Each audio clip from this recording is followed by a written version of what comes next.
Hello and welcome everybody, I'm Barbarian, and we are here with what I would call the greatest Crusader Kings 3 dev diary of all time.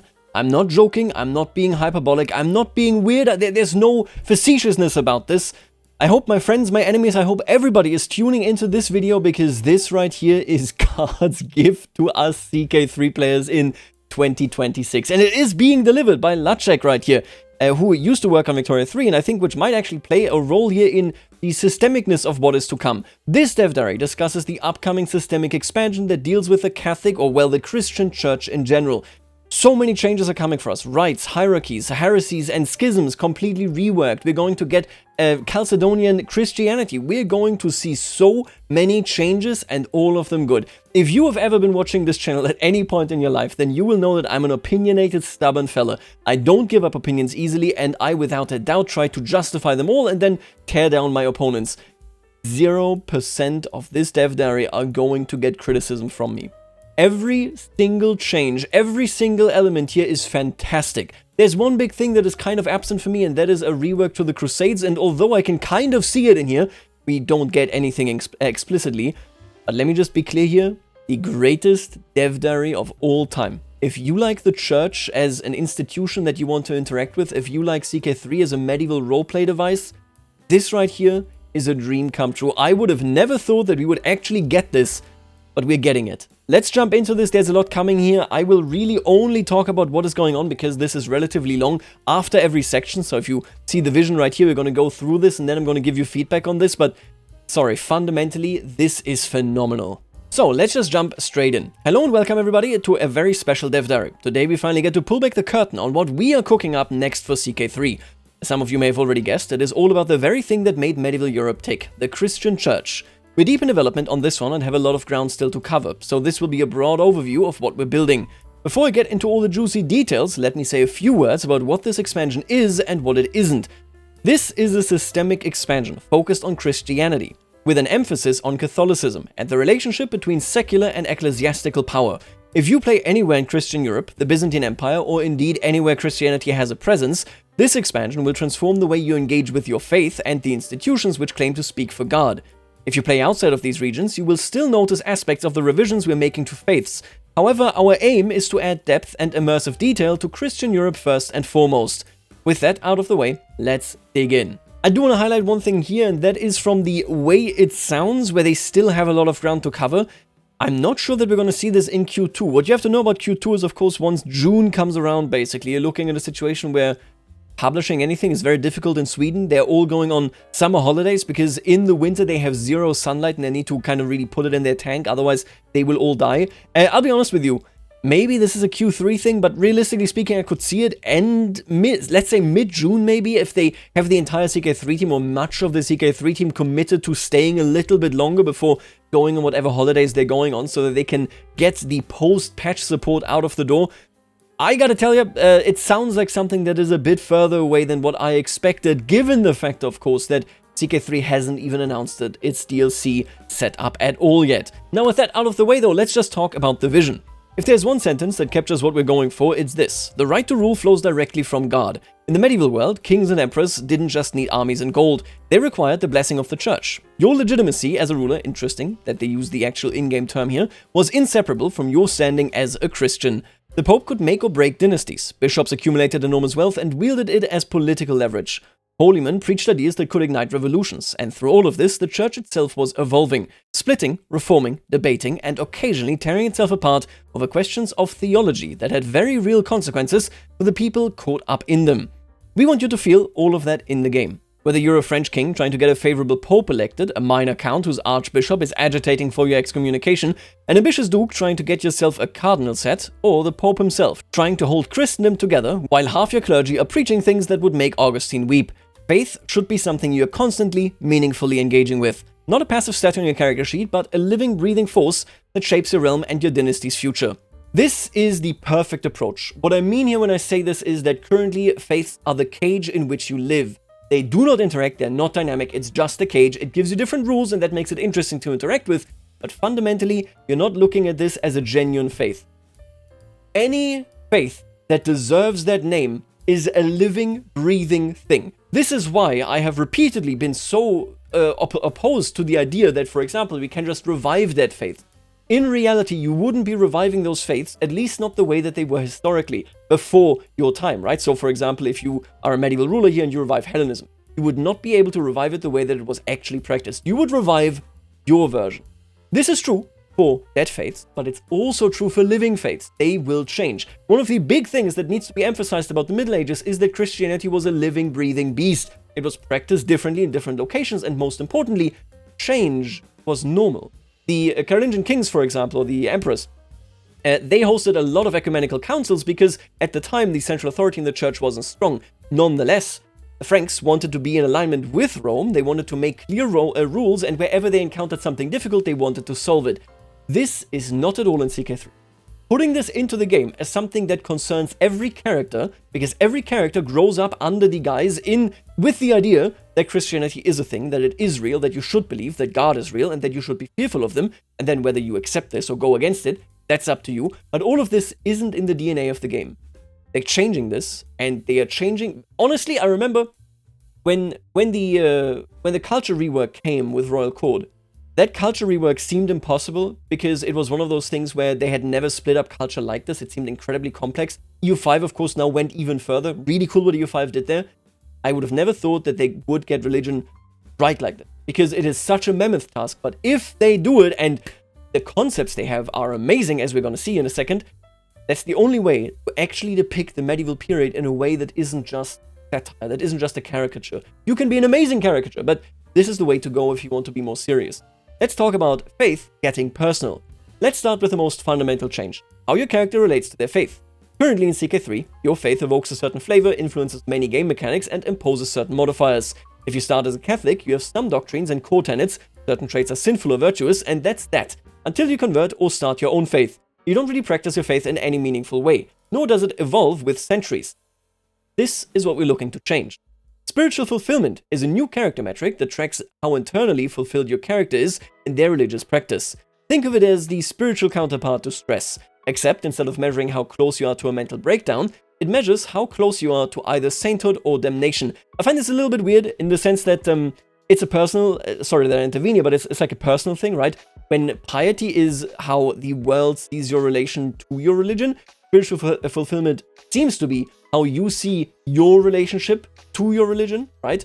And sainthood and damnation really don't have much to do with it. I kind of see it, but not on an objective layer, right? Sure, how you see yourself connected to it. I don't know, we're going to see exactly what this is. We don't have the full breakdown here, but fundamentally, of course, this is a cool thing. Let's continue. Your spiritual fulfillment is influenced by which religious practices, in brackets tenets, you personally adopt as convictions. How will those align with your personality, traits and lifestyle, choices you make in events, and generally how closely your actions correspond with the beliefs of right practice in your faith? A generous character who practices asceticism and goes on regular pilgrimages will find deep spiritual peace. A lustful character targeted by unceasing seduction schemes will have a harder time of it. Choosing the virtuous path despite your sinful nature is itself rewarded, even as it causes you stress. Creating room for personal dilemmas to naturally emerge that players have a genuinely difficult time resolving is the kind of stuff us sadistic game designers live for. Tiers of fulfillment, both positive and negative, so it looks like we have instead of 0 to 3 like stress, we probably have -3 to +3 or something, unlock special decisions, modifiers, and events. High fulfillment characters will be given temptations to overcome, but have the ability to help others deal with spiritual conflicts, while those with low fulfillment can try to repent. But even low fulfillment comes with benefits, such as the ability to interfere with the church more readily. I feel, and we're going to see exactly how this works, because they're not going into detail, but I will tell you right now, I am giving them the benefit of the doubt that they figure this out 100%, because the design and every design that we're going to see following in this dev diary is outstanding. That is where you want to go. This is how you want to solve this. We had a long-standing debate about like, hey, all the DLC just add new currencies. Here's another currency, here's another currency. And at some point you just have bloat. This is not the case here. I would agree for this, for example, if you look at certain things like in China. Here, I would not agree with this, because this is not per se a currency. This is your personal relationship to something, how you view your relation to the faith and where that comes from. I will say, I really love this approach, because what it means is that you have trade-offs, you have certain options that you want to do. I would assume that this is about your relationship to the official version of the faith, right? So if you have low fulfillment, as they say here, comes with benefits, such as the ability to interfere with the church more readily. I wonder, A, whether they mean here, it's you being cynical, and so you just use them as puppets, because you're basically like any British person, very cynical about faith in general, and you're just going to push through anything that benefits you? Or is this not necessarily cynicism, but what can lead you towards reform? So let's say, for example, you practice an illegal thing, you practice an illegal tenet that your faith forbids, but it fulfills you. It makes maybe management of stress easier, for example. Would this give you low fulfillment and you still believe, but in that tenet that is illegal, and then you can turn that tenet legal? Maybe one or the other, whether low fulfillment is meant to be cynicism or whether it is basically you just needing a different, like a change to your right to religion. I'm not too sure. One of those would basically be like a little bit of an issue with how it makes sense and whatnot, but I gotta be honest with you. Fundamentally, I trust them to implement this. I don't think I'm gonna be on the search here for, oh, where are the loopholes here? Because this design is what faith is. When you sit down and you tell yourself, hey, this is how people say this is faith. How does it work for me? What is this? Where are my hurdles? What are the challenges that I'm facing? Those were the questions that believers in the Middle Ages, in particular, because again, you were ordained by God in the high feudal period, deeply connected to this, of course. In that segment, in that time frame, these are the questions that people are asking. I cannot emphasize how amazing this feature is. No longer is it a non-dynamic cage, it is something that lives in your character's heart and that they need to live and die with. Their relationship to their faith is personal, even though, of course, everything then still happens in the societal cage that is the faith here in particular. Amazing stuff. I love it. Let's talk about tenet revision.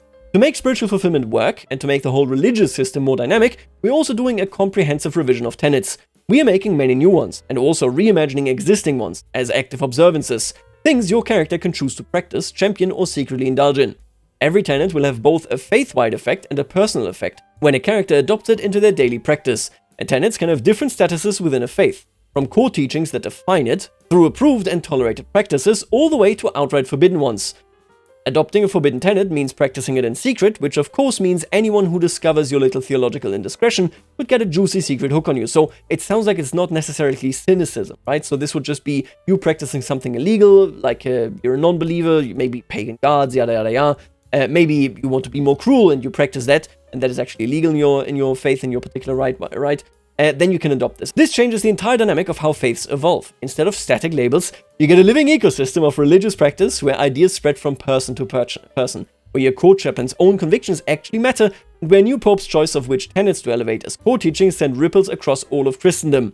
Your character's spiritual journey could be as strategically important as their martial prowess or diplomatic cunning, and the theological preferences of the next pope could make your carefully cultivated piety suddenly look a lot like heresy.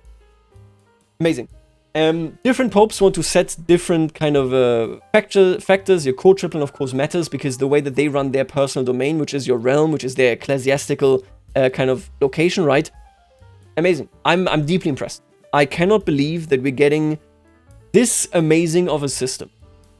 It is effectively more than I could have ever hoped for. So no longer a cage, it's on a personal level now, and more importantly, the cage becomes something much more flexible that can actively change as the people practicing the faith changed. The Christianity in 867 was and is and will not be the same as the one in 1066 or 1178. Unbelievably good. One of the biggest mechanical additions is rites, subdivisions of a faith by both character and geography that represent local variations in religious practice. In 1066, not every Catholic in Europe practiced their faith identically. In fact, the entire premise of Catholic, universal, Christianity was to permit local variations of liturgy as long as some basic theological premises were adhered to. The insular Irish emphasized different aspects of their faith than Mozarabic practitioners, neither of which perfectly adhered to Roman liturgy. These weren't heresies, but natural variations within a single faith, led by local archbishops who had their own theological priorities. Clergy characters can start new rites in which they can make changes to which tenets are emphasized. An archbishop might elevate one approved tenet to core status while de-emphasizing another. As long as these changes are modest, Rome won't bat an eye. But if a rite starts teaching practices the Pope considers forbidden, or accumulates too much divergence from the mainline rite, well, that's how you get cathars. Rites spread along ecclesiastical title borders, a new geographic layer representing the ancient archdiocese regions, and characters within a rite's domain can choose to adopt it. Over time, neighboring archdioceses may adopt the same rite, creating regional blocks of distinct religious practice within Catholicism. This naturally soft-contains rites within realm borders while still permitting the kind of organic drift and cross-pollination that made medieval Christianity so fascinatingly messy. The intended dynamic is that rites evolve slowly, gradually drifting closer to or further from the main line. Most of the time, this is perfectly fine. Sometimes it's not. This is amazing. This is the best thing that has ever happened to Crusader Kings 3.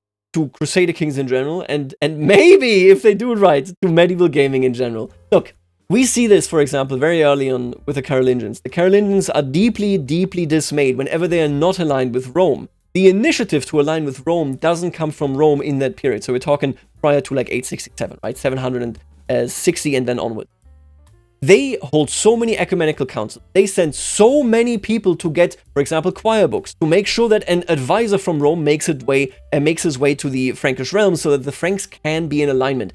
They desperately wanted to be in alignment because they believed that this would mean good fortune for them, as they, of course, become much, much closer to God, but also guarantee that their souls would not be forsaken. Hugely, hugely important. Faith is a living, breathing thing, and it lives and breathes through whatever is being practiced in a particular location. I wonder how big the impact is. Like, if I'm a ruler that has an archbishop underneath and the archbishop is in my pocket, can I influence a directly neighboring diocese? It should be noted, for example, that the Holy Roman Empire for a very long time, and this happened basically all the way through the existence of the Holy Roman Empire in the medieval period. In the modern period stops doing this, but they attempted to get Denmark, Poland, later on the Baltics during the Northern Crusades, and of course we're talking about Czechia as well, Bohemia, and partially Hungary, although not as much because Hungary was much, much stronger in kind of resistance there. But it was looking to integrate all of these into the imperial church hierarchy, which would have given the Holy Roman Empire influence over these territories until they can be properly integrated and welcomed into the empire itself. This only worked out with Bohemia. They splintered off into their own archdiocese in all of the other locations, which is of course really important. That is what we can now do here, at least from what I'm taking here. This is a really interesting dynamic, and I think they are doing God's work here, okay? That's all I can say. It makes me so happy to see this because the nature of the church, the faith, and so on, it has changed dramatically throughout this period. And most notably, again, you see at the start of this period, you see a very kind of decentralized church, an almost invisible church. It's a real term, it's not how I mean it, but almost an invisible church that needs its kind of body parts, you know, the Frankish region or whatnot, to consult it. It needs to be asked to even help them out to be in alignment, whereas then later on, so like 500-600 years later, at the end of Crusader Kings 3, the church has become a central organ. They have influence everywhere. They have very centrally organized councils, and they make sure that they are the ones that determine what is heresy and what isn't. And under that cooking pot pressure, you then, of course, see the Reformation. Changing your faith was always normal. Martin Luther fundamentally did not want to splinter from the Catholic Church. He wanted to change it. And then, of course, schismatic, boom, heresy, you're out. These are the things that can now happen with this system. It is phenomenal. I have a lot of questions in how these borders move and whether there is like a church hierarchy to name, for example, right? Like how investiture works and whatnot. But this right here is the best thing that I have ever heard about. Let's talk about when rites go wrong continuing on this trajectory. So, what happens when a rites divergence drifts too far? When that eccentric archbishop in Cologne starts teaching things that make Rome deeply uncomfortable. So, either you can basically be in divergence here if you literally are in divergence, so there are too many sub-rites that you changed, even if it's not deeply opposed, it is just too different at some point. Or if you are outright doing something forbidden, that seems to be a full break right there. The head of faith can declare a divergent rite a heresy through a papal bull, decision, or an ecumenical council. This gives away, by the way, there are papal bulls, there are heresies, there are ecumenical council. Awesome. The right head then faces a choice: disband and return to the fold, or double down and become a new faith entirely.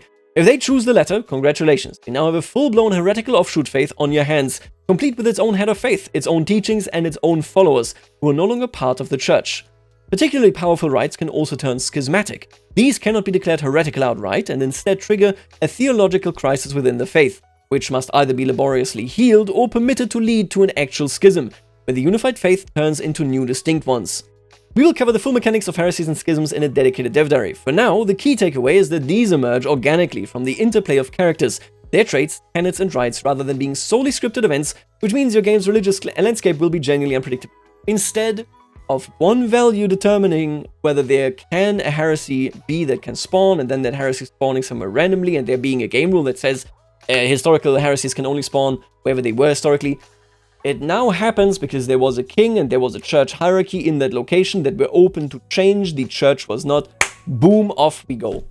We are looking at a phenomenal system. what do you want me to say? I got nothing negative to say. I am an opinionated son of a gun. I got no disagreeing opinions. This is amazing.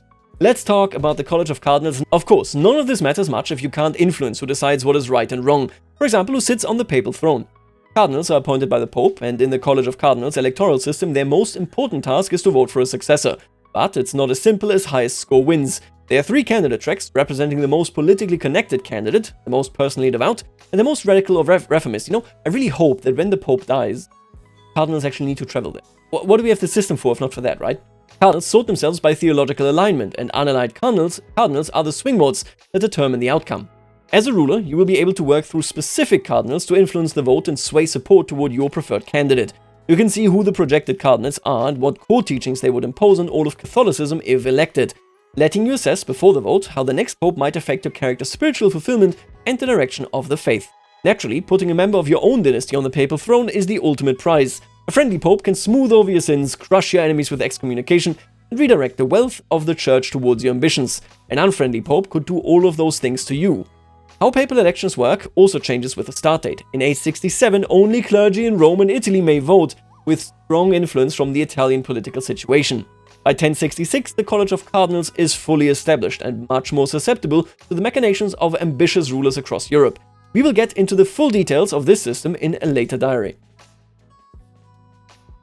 What do you want me to say? Is that amazing or is that amazing? They thought of it. Again, we're going to see how it actually works, how we can influence them. There was always like a long, big thing in how they would travel, how they would, of course, then vote, how this would play out, and I'm really looking forward to it. I assume that we basically have tenets, we have core tenets, and then we have just like almost laws, I guess, of the church organization in general, and those can change, and those will eventually change to, allowing cardinals outside of Italy and Rome. Moving on, I guess. It's an easy one. It's just amazing. The church on the map. To make all of this work, we're adding ecclesiastical titles, a new geographic layer representing the archdioceses and patriarchate regions that form the administrative backbone of the church. Each ecclesiastical title has a capital seat corresponding to a metropolitan city, and an archbishop or patriarch, depending on your tradition, Orthodox or Catholic, who holds it. These characters collect a share of all bishopric taxes within their region, giving them real economic power. The capital seat of an ecclesiastical title can be the site of a cathedral. Cathedral construction is a great project that takes a long time and, in typical great project fashion, can be contributed to by rulers in the same region. Once complete, the cathedral is represented by a domicile, and of course a model on the map, which the holder of the ecclesiastical title can upgrade to serve a variety of functions. All this wealth poured into cathedral construction and development translates directly into determining the importance and ecclesiastical power of the metropolitan seat. Raise a promising young theologian, and perhaps one day you will see him in charge of all the faithfuls at Reims. So good. Ecclesiastical title holders have more leeway than other characters to practicing and teaching rites that diverge from the main line, particularly if their importance starts to challenge that of Rome's. Due to this, archbishops have a greater tendency to be in charge of their own rite or follow divergent rites. This is something you can leverage as a ruler. Find a way to hold sway over your archbishop. The Pope and other organized faith leaders will have a church treasury, separate from their personal wealth. Treasury kind of mechanic comes in here, which is filled by taxes and tithes from bishoprics across their faith. The church treasury can only be spent on church business, funding temple construction, great projects, holy war funding. Holy war funding. There's no shot that we are seeing a rework of the Crusades, are we? Oh, and mercenaries, commissioning religious artifacts siphoned into the priest's pockets, and so on. This means that the Catholic Church can be relatively wealthy or relatively poor, depending on how large it is, how many heresies are siphoning off tax income, and how wisely or corruptly its various representatives spend what they collect. The religious map has been updated to let you drill down from the faith level to the rite level, so you can see it at a glance how the religious landscape is fracturing or consolidating across the map. Combined with the new ecclesiastical titles, our aim is to make the church feel like a living institution, with geographic presence, internal politics, and real power. I hope that they rework the Crusades. That's the biggest question actually that I have now for this, whether they are changing it, because the church financing it and the church collecting is a big element. I mean, simultaneously it should be said that when, for example, the Germans went to war with the Hungarians directly prior to at the Battle of Lechfeld, right, where the Hungarians were defeated and then stopped raiding Western Europe, for example. They had actually a really big thing. It was a massive thing where they asked, we should give this money to the church or we could use it to defend and bring glory to our people as we free ourselves from the yoke of the Magyars. So war financing in general, I think, could play a huge role in this and ought to play a huge role in this. We have also the case of the imperial church being deeply entwined with the emperor's authority. The people that actually went on campaign and that dealt with the imperial campaigns in general were of the imperial church. They were called battle bishops by the English, actually, to a certain degree. Look, a lot of potential. This is awesome. This is really, really cool. Running this through the treasury system as we have it in China, for example, is a good thing as well. Getting rites to work like this and then having ecclesiastical titles that can have a cathedral and then you get a domicile, really cool as well. My big question here is, of course, can I unify ecclesiastical titles even if there is a cathedral? For example, if I'm the HRE and I'm resurgent and Poland is independent in their own domain and I crush them, is there a way to enforce that the imperial church now reigns over Poland as well? No idea. This is good. This is great. This is fantastic. I love you, Lacek. I love this development in Crusader Kings 3. What can I say? Let's move on to revised faith creation and conversion. Something that we already know, it's already in the game. They're making it better. With all these new systems for how faith evolves organically, you might be wondering what happens to the old stockpile piety click button design custom faith from scratch flow. The short answer is it's been replaced by something we think will be much more interesting. Creating a new faith now means working through the rite system. You start by shaping the beliefs and practices within your current faith, elevating tenets, nurturing a divergent rite, building enough theological credibility and political power to either schism on your own terms or force the head of faith's hand. Really keep this in mind here. What we're seeing here is the fact that it is not one king that changes the fate of his region and how everybody practices rites. There's not randomly cannibalism making it into, oh yeah, everybody here in Poland is a cannibal now. You need to maintain control of the church hierarchy in your country. You need to oppose any impact that others could have. And this could trigger crusades, it could trigger schism, heresy. That is exactly what it could do. This is, I can't believe that I'm saying this about Crusader Kings 3 in 2026, okay? This is truly a systemic approach to faith. I love it. Your heresy has a causal history. It didn't spring fully formed from the mind of an eccentric king, which it currently does. Instead, it grew, spread, and eventually became too big to ignore. We feel that's a much better story, and it also means the AI will produce more believable religious landscapes over the course of a campaign. Conversion has gotten a similar treatment. Through the new study faith scheme, you can learn the doctrines and tenets of another religious practice over time, whether from a foreign spouse, a court guest, or a neighboring realm. As you study, you can work newly learned ideas into your personal practice or even have them adopted officially through your rite. At the conclusion of the scheme, you also have the option to convert outright, with the transition being smoother or rougher, depending on how much theological common ground actually exists between where you stand and where you're going. You can still convert to any faith in the game, and we're not hard-locking any player fantasies behind this change. While this will undoubtedly make creating a new faith more challenging, we think that you will find that faiths which evolve through play, through character-making choices, rites drifting, and theological ideas spreading from person to person, feel considerably more alive than ones assembled from a menu. I couldn't agree more. Well, so true, bestie. Amazing stuff. Let's talk about Holy Orders. I don't have anything negative to say. I think this is fantastic. Holy Orders are also getting some love, with monastic orders distinguished from military orders. Monastic orders lease temples rather than castles and serve as centers of learning and theological development. Rulers can found them just like military orders, with some control over how they are shaped, though they become independent entities after that. Both monastic and military orders can now expand across the map by establishing new abbeys and will gain and lose power over the course of the game. All holy orders now have their own unique rite, informed by the choices made during their founding. This means they can become centers of divergent practice, potential allies for reformist rulers, or targets for an orthodox church cracking down on heterodoxy. Monastic holy orders serve as an alternate means of creating and nurturing divergent rites, and are meant as a counterforce to the Vatican's influence. I wonder whether I could get one of the monastic holy orders elected as pope, and then they basically make this just Catholicism wholesale. Players can become patrons of holy orders and can interact with holy order leaders in new ways, including sending family members to specific orders and inviting orders into their realm by offering them land. Teutonic Order in Hungary and the Baltic territories, anybody? Amazing. It's amazing. It's just amazing. Yeah, no word on the Crusades change though, if there is one, so maybe there isn't. Let's talk about saints. What would Catholicism be without its saints? While the saint trait and living saint legends already exist in the game, we're now adding several dozen historical saints for you to adore, thus a path to become canonized after death for your pious deeds. What exactly this means, we'll get further into in another dev diary. I hope that all of the other systems, by the way, are super integrated. Legitimacy is one of them, plagues, and of course we're looking at legends, will also play a big role in divergence of faith. We'll see whether they did this, but let's hope that they did. Plus a path to become canonized after death for your pious deeds. For the moment, let me tease that it has a lot to do with spiritual fulfillment, personal tenets, and artifacts. Having a saint in your family tree is, of course, very beneficial to you and your dynasty, especially when dealing with the church. See what I'm missing, actually? This is my one negative thing about all of this before we come to play as the Pope. I'm missing about all of this that huge part of Christianity in the Middle Ages was creating pilgrimages. We have our holy sites, yes, but you had local rite-based holy sites that dynamically were created by people having certain reliquaries, by certain people that produced good things, whether they were properly canonized as a saint or not, and were then put into a position where they were revered. This happened a lot in Bavaria. Let me just say, a lot in Bavaria, Bohemia, and Hungary. There's a ton of those everywhere there.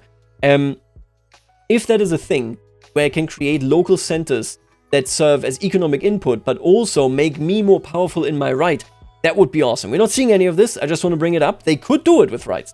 Certain rites would do pilgrimages to certain smaller sections. They have this in Brittany, for example. Well, they have their own pilgrimage. You can play this in Rice or Viet, one of the two. I can never distinguish them. And you can check it out there. This would be awesome as well. Not sure whether we get this, but it would be fantastic. Now, play as the Pope.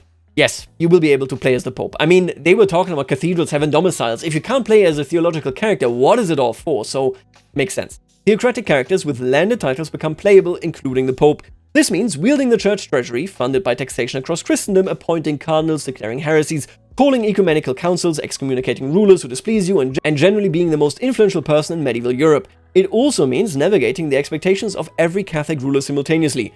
Good luck. It's worth noting that despite making this previously unplayable class of characters available, this expansion is emphatically not about playing as clergy trying to seize control of the church.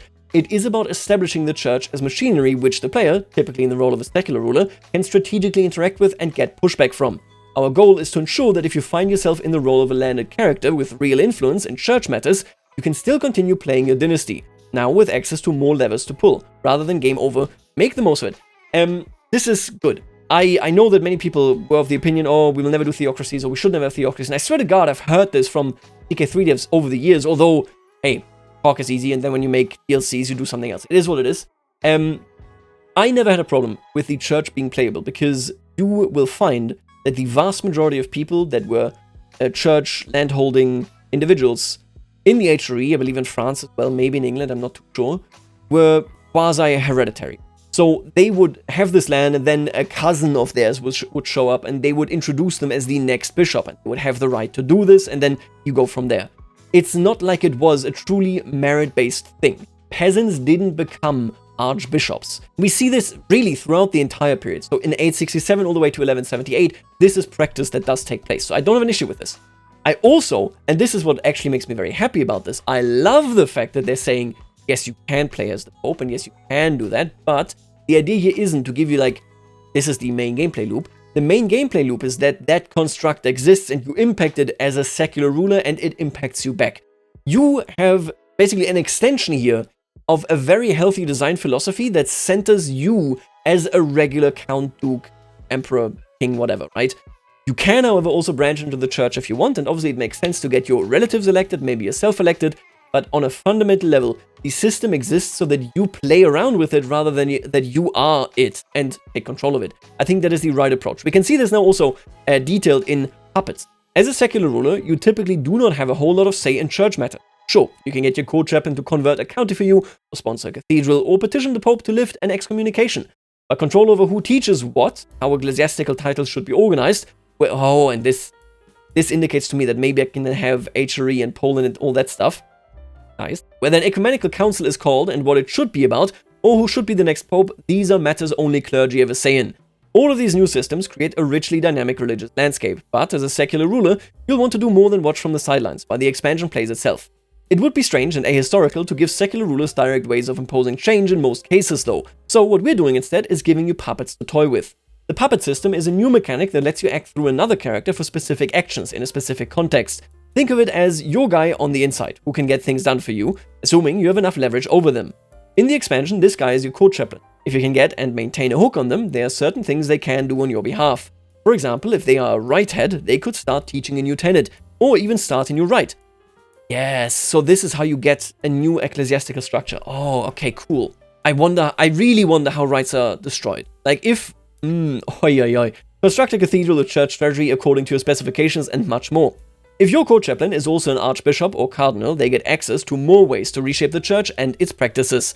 The puppet system is not specific to church matters, but is also extensible to other domains that we will explore in future expansions, and will even be accessible to modders to create their own ways of manipulating other characters directly. This is, and I need to think about this, but I believe I'm correct, this is the first time in Crusader Kings 3's entire existence that they've taken this strong a stance on the question of, are you always the decision maker? Think about technology. There's literally one guy that says, I am fascinated by this research.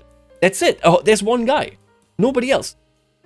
Until now, when you do religious changes, it is one guy that says, we're all changing to this reform now. And it is notable because it means that maybe we're looking more into this design going forward if this works out, which I pray it does, where they are saying, you are not the world. There's obviously more going on. You can impact it, but it is an ocean in motion. Something is happening, right? The way that I see this is deeply, deeply positive. Might be the best design element in this for me personally, because it seems like a bit of a departure in design philosophy. And maybe, I mean, Lacek worked on Victoria 3 again. Huge shout out. Amazing stuff right here in both games. This is really, really good because it means that it won't feel lonely to change the fate of the world. You are doing this with other people, through other people, against other people. I love the puppet idea. This is how it ought to be done. No longer is it insular. I wonder whether I can take impact on the leader of a rite, even if he isn't my court bishop, my court chaplain. We'll see about this, but this is a really good design philosophy. And you know what's also cool? Chalcedonian Christianity. As you might have intuited from a lot of things I've discussed above, we are also addressing the biggest crime against the historical representation of the Christian church currently in the game. The lack of a unified Christian church in 867, the artificial distinction between Orthodoxy and Catholicism across start dates in lieu of an organic schism. In the 867 bookmark, most of Christianity, with notable exceptions of the Coptic and Apostolic faiths, will be unified under one faith called Chalcedonian Christianity, with multiple rites such as the aforementioned Insular and Mozarabic rites, Carolingian Christianity, which directly threatens the Vatican's dominance, and that's what I'm talking about, oh my god, and the Patriarchates of Constantinople, Antioch, and Alexandria. One faith, several rites. Carolingian Christianity was massive. This was the westernization of Catholicism. Love it. It's unclear whether Christianity's most important seat is in Rome or Constantinople, so the faith won't have a proper head yet. Other rites will emerge as the game goes on, and a Christian church situation will track the tensions between both the faith and with its neighbors. So there is a situation now. That's cool.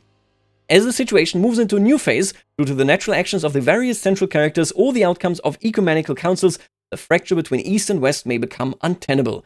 It's a bit of a novel approach for CK3, but we hope this way of telling the centuries-long dynamic story of the medieval church will be fun and exciting to follow your campaigns. This is literally what I was talking about earlier. Oi, oi, oi. What's next? We have a lot of dev diaries ahead of us to explore each of these systems in detail and more features, additions, and tweaks relating to Christianity and faiths overall, which I have not mentioned here. Keep in mind that everything you've read today is under active development, is subject to change, and your feedback, as always, will directly influence the final product. We cannot wait to hear what you think. In nomine Patris et Filii et Spiritus Sancti. Amen. I love this. The Crusader Kings 3 team. Look, I don't want to frame it this way because it's not true, okay? But I when 2025 came and DLCs were announced, I said to myself, put your head down, get through that. It's not yours. It's not for you. This is content for other people. This is content for me. If you love roleplay, if you love believability, your character being immersed in being a character in that period, pardon me, this is it. It has a systemic approach, it's massive, it tries to look at it through the eyes of a genuine believer, and it does all of this with an incredible far sight. I have nothing negative to. I have questions, sure. Amazing, amazing, amazing. We are getting an amazing DLC. I wonder when we're getting this. They haven't said, of course, but I'm blown away. It's everything and more that I could have possibly asked for. If you disagree, let me know, but this is unbelievable. Unbelievable. I love you. I'll see you later, alligator. Okay, I don't know what to say. I've never been in this situation where the dev diary was just perfect. This is perfect. This is ideal.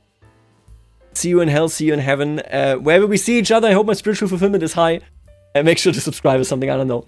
Have a good day, and I'll see you later, alligator.